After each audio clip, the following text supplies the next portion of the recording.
იწერენ მონახთისა ჯაყო და მხევალი ღვთისა მარგარიტა.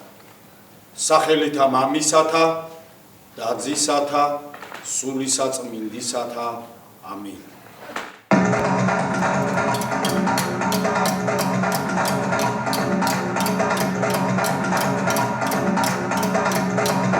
არა.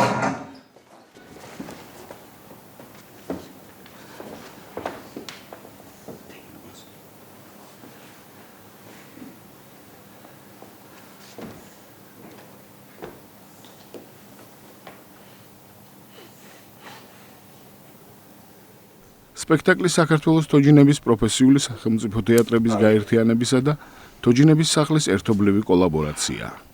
სხვადასხვა თეატრის დასის წევრებმა შეძლეს ერთიანი ანსამბლის შექმნა. რეჟისორის მუშაობა მსახიობებთან გამოკვეთილია. სამივე პერსონაჟი განიცდის ტრანსფორმაციას და ეს ცვლილება დამაჯერებელია. მათ მიერ განსახიერებული პერსონაჟების გრძნობები, ემოციები თუ უნებები გულწრფელია და სიმართლით ხიბლავს. ძალიან დიდი შრომა გადმოსცე ეს რთული ამბავი თოჯინებით.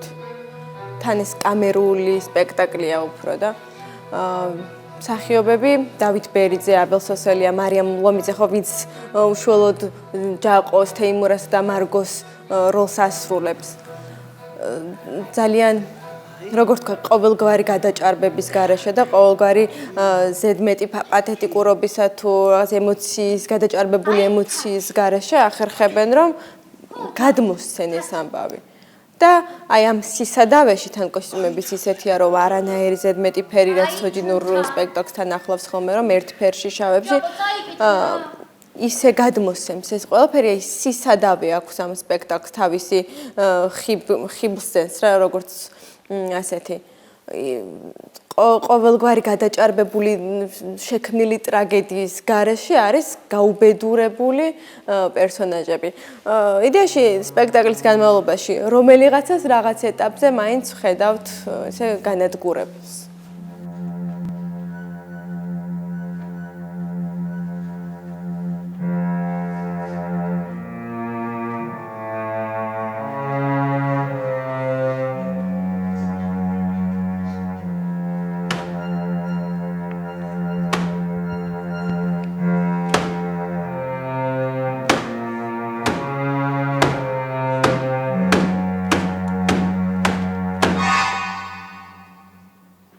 მე ვიტყოდი, რომ მაინც ეს სპექტაკლი არის ძალიან ანსამბლური, იმიტომ რომ აბსოლუტურად თითოეული მსახიობი არის ძალიან ჩართული და ერთმანეთზე ვართ დამოკიდებულები. არ აქვს მნიშვნელობა, ვინ თამაშობს ცოცხალ პლანში, ვინ არის თოჯინასთან, იმიტომ რომ რაღაცა ერთი ორგანიზმი ვართ და ერთად ვაკეთებთ ყველა საქმეს, ერთმანეთის საქმეს. ამიტომ მე ვფიქრობ, რომ ეს სპექტაკლი რაღაცნაირად ჩვენში შედგა.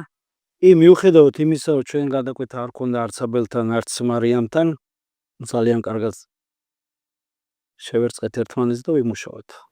საინტერესო მთლიანად სპექტაკლი ესე ვერ გამოყვეთ, საყვარელი სცენა, რა თქმა უნდა, მაგ რაღაც ესე გამოკვეთილად რომ უფრო მოგწონს და რაღაცა. ზოგადად საინტერესოს რაც შეეხება, მთლიანად სპექტაკლი იყო ეს ახლა რაღაცა არ გაინტერესებდეს და ამოვარდე და მერე შეხვიდე ესე მთლიანად რო იწყება პროცესი ერთ ამოსუნთქვაში იწყებ და ამთავრებ. მივდივარ.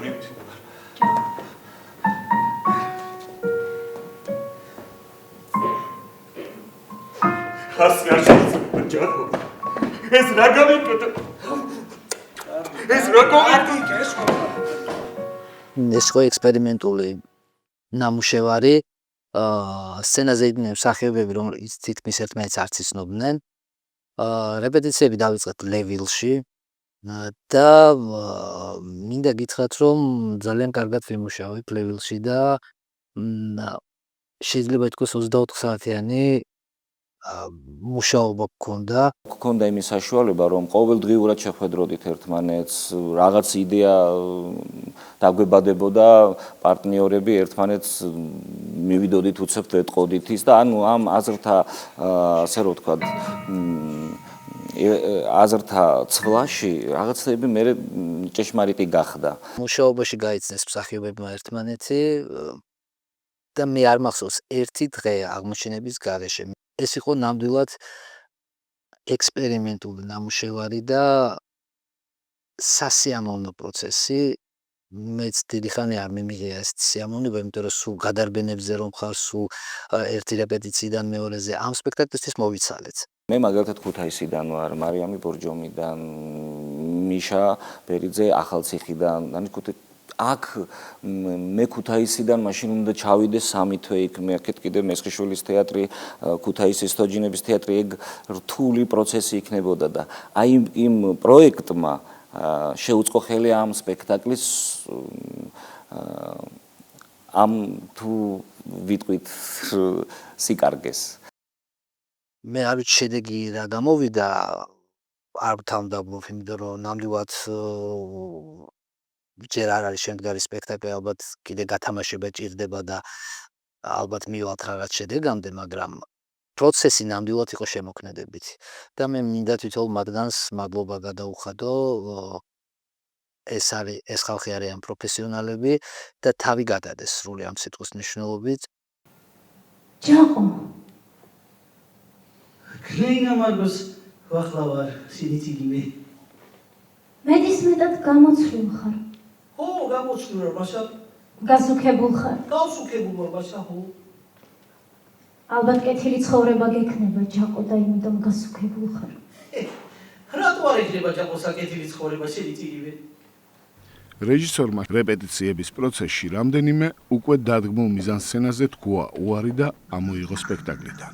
პროცესი არის ცოცხალი, იმიტომ რომ ჩვენ რამდენიმე სცენა პრემიერის გამოსვლის შემდეგაც შევცვალეთ და თეატრი არის ცოცხალი ორგანიზმი, ამიტომ ეს ჩვეულებრივი ამბავია, გადახალისებას ყოველთვის იტანს თეატრი და მიმაჩნია რომ არ არის ეს მტკივნეული. ხშირად შევხვდები არ ესეთ სიტუაციას, როდესაც ნაწყვეტებს და დატკბილ მსახიობს უცვლის, ძალიან ტრაგიკულად უყურებს ხოლმე ამ ყველაფერს და შენს მერე გეუხერხულება და საბოლოო შედეგი ზიანდება ამით. აქ მე ყავს პროფესიონალი არტისტები, ვისთანაც ამაზე პრობლემა არ ყოფილა და დარწმუნებული ვარ არც იქნება. ბატონ ნიკოლოსთან მუშაობა არის ალბათ ბევრს სურს და მე ბედნიერი ადამიანი ვარ, რომ მერგო წილად, რომ მისი აზრებით მე მუშავა. ძალიან ბევრი ეპიზოდი გქონდა კი ბატონო, მაგრამ იმდენად მჯერა მე რეჟისორის ერთი წამითაც არ მithქვამს, რომ აუ ის გული დამწყდა იმ ეპიზოდში. არა, მან ზუსტად იცის როგორ, სად და რა უნდა იყოს. და სიმართლე გითხრა, კი ვიშრომეთ ბევრი, მაგრამ არა უშავს, მე უნდა ვიშრომოთ და შრომის შემდეგ დგება შედეგი, რაღაც სპექტაკლს ავნებს, უნდა მოვიშოროთ. აუცილებელია. თუმცა არც ერთი ეპიზოდი არ იყო ისეთი, რომ ევნო სპექტაკლისთვის, მაგრამ ეხა ამ ბოლო პერიოდში ხანგრძლივობას ძალიან დიდი მნიშვნელობა აქვს და ამიტომ ის ეპიზოდები, რომლებიც თქვათ ესე გავუშვით, ვენდობით რეჟისორს და საერთოდ არც გამოგვითქვამს პროტესტი.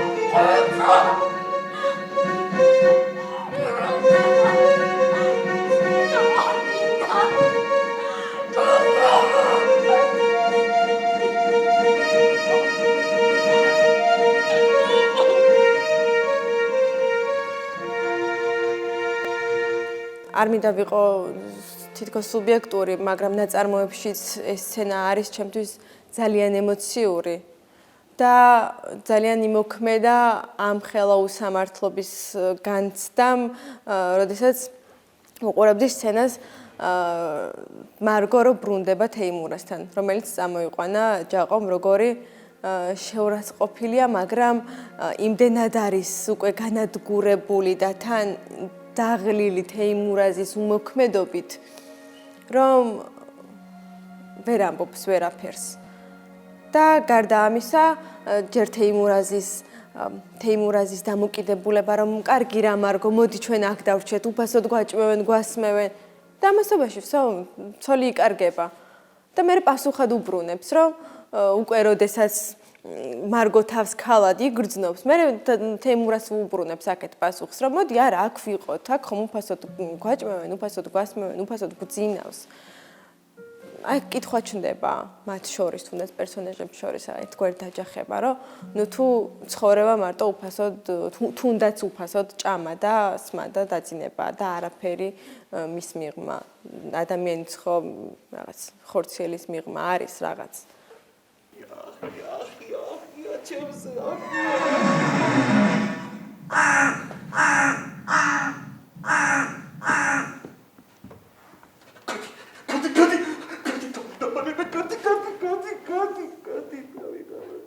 ნიკა საბაშვილის სპექტაკლები ყოველთვის იქცევენ ყურადღებას რეჟისორული გადაწყვეტით, მიგნებებით, ახალი გამომსახველობითი ხერხებით. საწყალჯაყომ დუქანი დაკეტა. ყველა ატყუებდა. ხალხმა სახლკარით წაართვა. განძეულობაცა.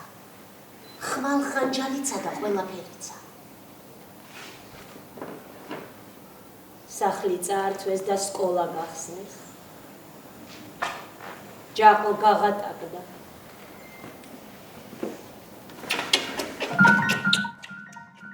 ესეც რეჟისორის გადაწყვეტაა, რომ თეიმურას ელაპარაკება ვიღაც. იმიტომ რომ ეს გვარი ხერხა დააღვიქვი და რეჟისორის გადაწყვეტად, რომ მაყურებლამდე უნდა მივიდეს, რომ რაღაც არსებობს ხმა, რომელიც ესაუბრება თეიმურას, რომელიც შეიძლება ის მომენტი იყოს, რომ თუნდაც ფიქრებში არის არეული. და ბოლოს, რა თქმა უნდა, შეიძლება აი თითქოს სამართალმა პური ჭამა, რომ აი ჯაყო გაღარიბდა, მაგრამ თეიმურას რა, ხო? თეიმურაზმა მიიღო ეს ყველაფერი თავისი დაუდევრობით და თავისი თითქოს გაუფეხქვეშ გაუწვა შეგნებულად, რომ ჯაყოს გაეთელა. მაგრამ აი თეიმურაზი ბოლოს როგორც გაჩაჩანაკებული, მე ვხედავ, რომ ის არის სინანულში, მაგრამ ამ ყველაფერს უკვე ვეღარ შველის. რეჟისორის ეს გადაწყვეტა მე ამგვარად აღვიქვი, რომ ბედისწერა კი შემოდის, ბედისწერას ხვდება თეიმურაზი, მაგრამ არ აქვს მასთან ძალა.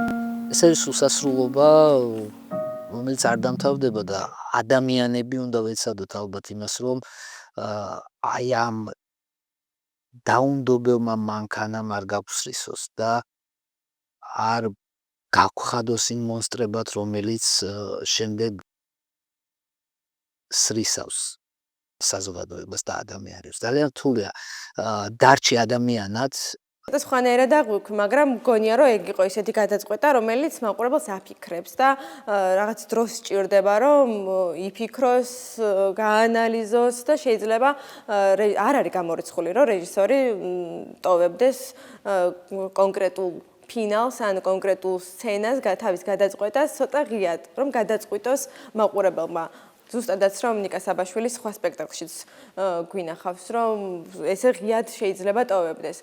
მე ფინალური სცენა ხო, როდესაც თეიმურაზი და მარგო ერთად რჩებიან, მე აღვიქვი ისე რომ სადაც არ უნდა ვიყოთ, შეიძლება ვიყოთ ერთი პური ერთი ნაჭერი პური სამარა და ერთი პატარა საწოლის სამარა, ჩვენ ვართ ერთად და ამ გადაწყვეტილებას ვიღებთ. ერთ-ერთი ასოციაცია რაღაც ეს გამიჩნდა. შეიძლება ისიც იყოს, რომ კეთილისა და ბოროტის შეჯახება და აქ სამართლისა და სიმართლის გამარჯვება. მე მგონია, რომ ისეთი დასასრულია ფინალი, რომ იძლევა შესაძლებლობას, რომ თითოეულმა მაყურებელმა თავისი ფინალი შექმნას.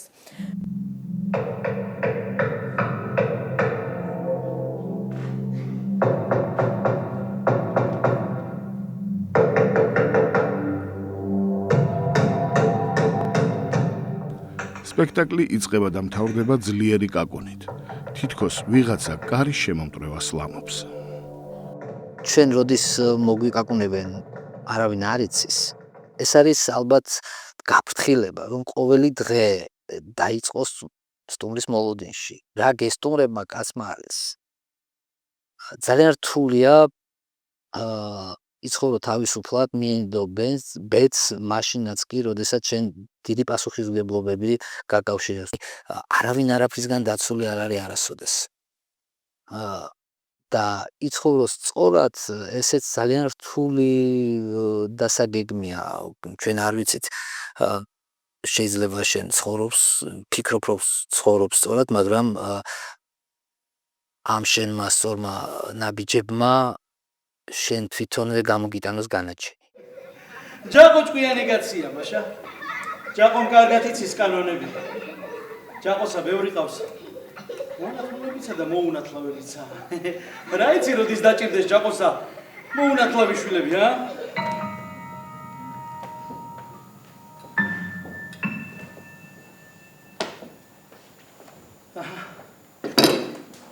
ჭამე. თუ დააკვირდებით, ყველა პერსონაჟი ცდილობს თავი გადაირჩინოს. ვიღაცას მომხეჭველობა უნდა, ვიღაცას უნდა რომ უბრალოდ კარგად იყოს, ვიღაცას კი არიან ეს ადამიანები ერთი შეხედვით საზიზღარ მოცემულობაში და თვითონაც საზიზღრად იქცევიან, მაგრამ მეორე კუთხით რომ შევხედოთ, გებრალებიან და შენ შეიძლება რომ მათზე გააკეთო ანალიზი, რომ ესენი არიან საბრალო ადამიანები. ისინი იმყოფებიან იმ მოცემულობაში, რომ თავი გადაერჩინონ და მაქსიმალურად თავის გადარჩენას ცდილობენ ერთმანეთის ჩაძევით. როგორც ხდება ჩვენ ცხოვრებაში სამწუხაროდ და ჯავახიშვილი იმიტომ გენიალური ავტორი, რომ კარგად ხატავს ის ადამიანის ბუნებას. როგორ შეიძლება გადაიქცეს ხეცად ადამიანი. და ეს თან ბრუნავს, ეს არ იცვლება. ასე იყო წინა საუკუნეშიც, ასე იყო საუკუნეების წინაც, დღესაც ასეა და ალბათ ასე გაგრძელდება სამწუხაროდ.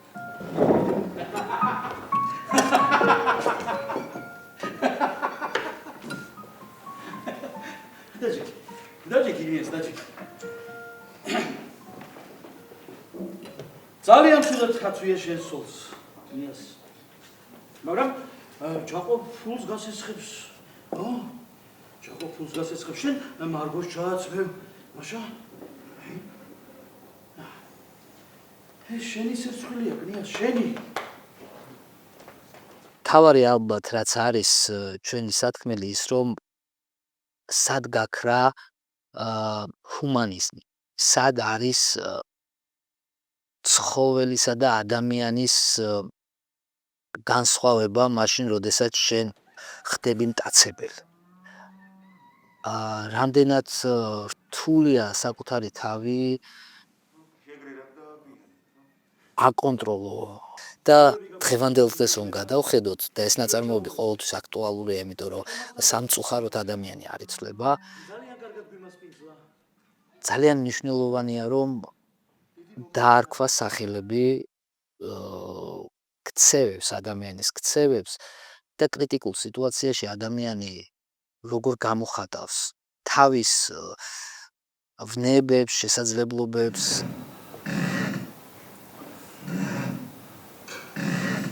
ამ შერწყმენას არ შეგარჩენ ჯაყო. ვის არ შეარჩა? ორივე ჯაყო შეარჩა. დედას გიტყვი ჯაყო. ჯაყოს არ შეარჩა. ჯაყოს დედას გიტყვი. ორივე ჯაყო. დედას გიტყვი. ჯაყო. და როდესაც დაფიქრდები, მიხვდები, რომ თავარი გზა არის სიყვარული. თავარი გზა არის რომ გიყვარდეს ადამიანი. თუ გინდა რომ აი ამ წუმპეში, აი ამ ტალახში გაიაროს სუფთად, უნდა იყო ადამიანი. ეს სათქმელად ძალიან ადვილია, მაგრამ ცხოვრება ძალიან ბევრ სიურპრიზებს გვთავაზობს და რთულია გაიარო სუფთად ამ ბინძურ ადგილას. თუმცა იმ სიბინძურეშიც არის ნათელი წერტილი, სისუფთავე, რომელიც იმედად ვრჩება, რომ ჩვენ შეგვიძლია დავჭეთ ადამიანებაც.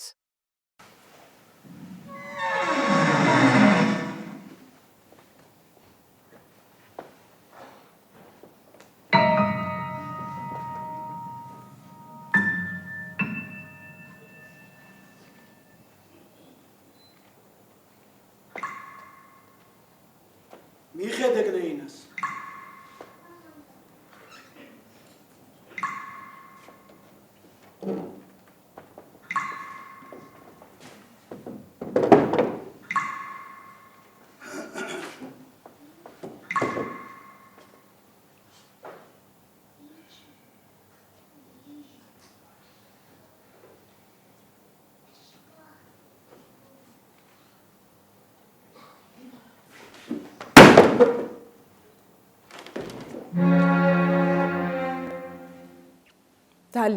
ძალიან ემოციური სპექტაკლია. დამძიმებული გამოვედი ამ სპექტაკლიდან. და მგონია რომ ამ ყველაფრის მერე ეს მექნება ყოველთვის ძალიან დიდ მაგალითად, რომ თოჯინებით გადმოცემული თოჯინური სპექტაკლები არის ძალიან საინტერესო ზრდასრულებისთვის. არ ვიცი რა საერთო სურათი შეიძლება შექმნილიყო რომ ეს მენახა თოჯინების გარეშე. მაგრამ აქ ძალიან ერთგვარი სინთეზი იყო, შერწყმული იყო ერთმანეთში ყველაფერი. მგონია რომ ცოტა დრო რო გავადა კიდე უფრო მეც ვიფიქრებ, ეგეთი სპექტაკლია, რომ სხვადასხვა აღმოჩენებს გავაკეთებ და იმედია ასეც იქნება. ყოველ შემთხვევაში ამ სპექტაკლს მგონია რომ განსაკუთრებულად ეტყობა რეჟისორის ხელწერა, რომელიც მე ძალიან მომწონს და სულ ინტერესით ვარ ხოლმე, სულ ველოდები, რას გააკეთებს თავის კამერული თეატრისკენ აქვს ალბათ უფრო ხედვა. რაც რა ვიცი, მგონია რომ ჩანს სპექტაკლებში.